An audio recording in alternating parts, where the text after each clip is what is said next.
Welcome to the Tech Egg. Don't get scrambled. Enjoy the video. You have the live photo ready.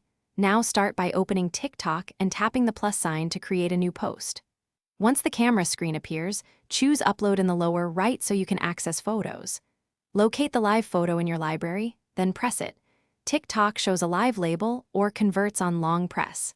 You're doing this because TikTok needs a short motion clip instead of a still. Converting preserves the motion and sound for the next steps. Once the live photo is converted to a short video clip, press Edit to trim the start or end so the motion is clear and short. Make sure to choose a 9:16 aspect ratio for full-screen vertical playback. This ensures the motion isn't cropped oddly. Now add music, a voiceover, or filters as you want, and place any text overlays after timing the clip. Timing matters because text must sync with the motion. When satisfied, set a cover frame that shows a compelling moment. Finalize by adding your caption, relevant hashtags, and audience settings, then review the preview to confirm the motion plays and audio syncs.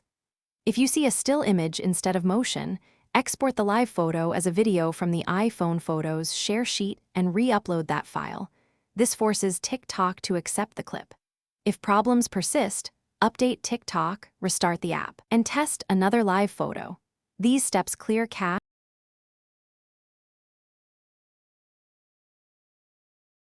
Thanks for watching. Consider subscribing if I helped unscramble your problems.